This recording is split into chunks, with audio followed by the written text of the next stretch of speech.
To be worth one's salt is to be worth one's pay. Our word salary derives from the Latin salarium. There's some debate over the origin of the word, but most scholars accept that it was the money allowed to Roman soldiers for the purchase of salt. Other phrases that would have been known to a medieval mind were take with a grain of salt, the salt of the earth, and below the salt. Today, nothing could be more common than the salt and pepper at our tables. Once considered a form of payment, now the most plebeian of condiments. Whether at home or a restaurant, salt and pepper are inseparable. Their containers are alike as two eggs, two peas in a pod, indistinguishable except for some inscription or marking on their surface. Yet by coupling them this way, we also conjoin two distinct epochs of world history together, because both salt and pepper symbolize distinct phases in civilization. Their current availability is a testament to human ingenuity. Both salt and pepper have their own story to tell, but today, let us begin with salt. Its use dates back to dim prehistory, a primordial substance, a mineral of the earth. Salt has been considered sacred by our ancestors. The Romans offered salt to the gods. In fact, the Latin word for well-being, salus, derives from the Latin root sal, which means salt. It's no wonder then that the ancient Romans administered salt as a medicine, as well as using it to flavor and preserve food, though they were not the first to discover this function.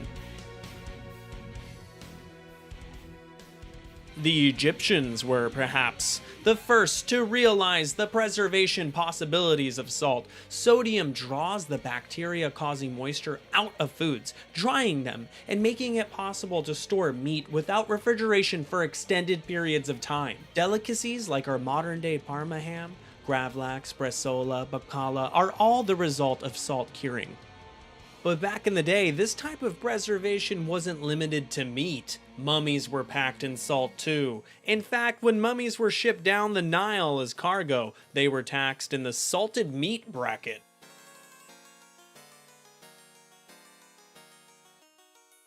Salt in Chinese history drove not only technological advancement, but became a reliable and steady stream of revenue for the imperial government. Wars were being fought over control of a salt lake in the province of Shanxi as early as 6000 BC. Salt was gathered from the lake during the dry season when the water evaporated and the flats of salt were exposed. In ancient Greece, both salt and bread were symbols of life and the sanctity of hospitality, which is why they were presented to guests upon arrival. And even to this day, especially in Russia or Slavic cultures, we carry on this tradition to newlyweds when they set up housekeeping. The Bible contains numerous references to salt. The biblical expressions, the salt of life, or the salt of the earth, don't carry the same weight as they once did. Yet the role of salt in the Bible is a mere reflection of Hebrew society during the era in which the Old Testament was written. Salt was used metaphorically to signify permanence, loyalty, durability, fidelity, usefulness, value, and purification.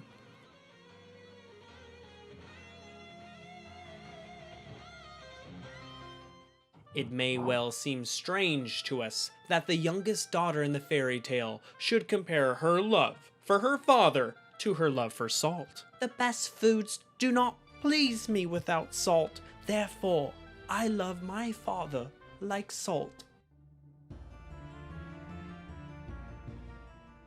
Salt is an acid that acts on a base. A lot of things are salt. Not all salts are edible. The salt we eat, sodium chloride, can be broken down into two categories, rock salt and sea salt. There is also potassium chloride, which you can eat but is used for potash, fertilizer. It's also used as a salt substitute for food. Magnesium chloride is an important coagulant used to prepare tofu from soy milk. In Japan, it's sold as nigari. derived from the Japanese word for bitter.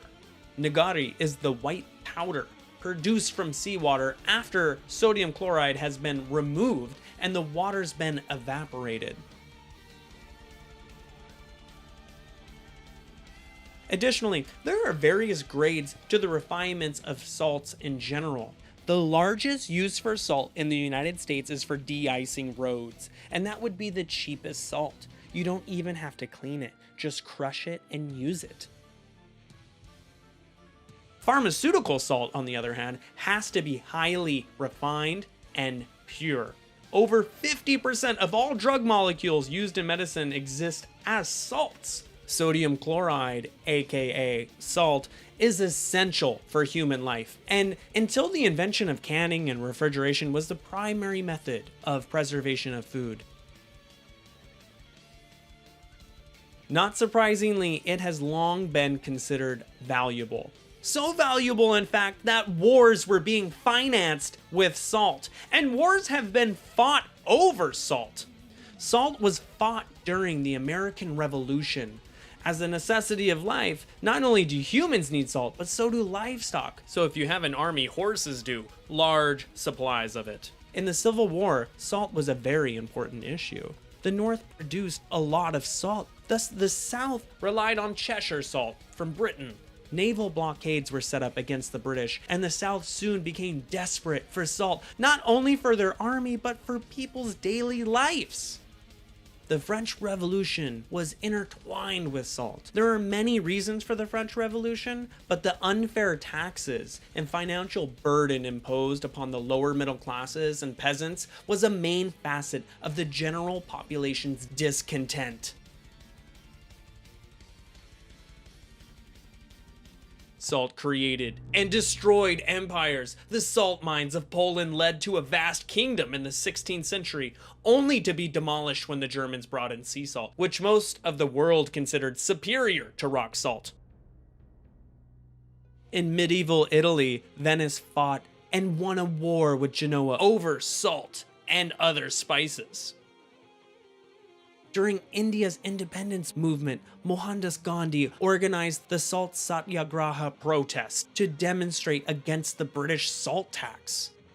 Today, thousands of years of coveting, fighting over, hoarding, taxing, and searching for salt appear picturesque and slightly foolish. The 17th century British leaders who spoke with urgency about the dangerous national dependence on French sea salt seem somehow more comic than contemporary leaders concerned with a dependence on foreign oil. In every age, people are certain that only the things they have deemed valuable have true value. The search for love and the search for wealth are always the two best stories. But while a love story is timeless, the story of a quest for wealth, given enough time, will always seem like the vain pursuit of a mirage.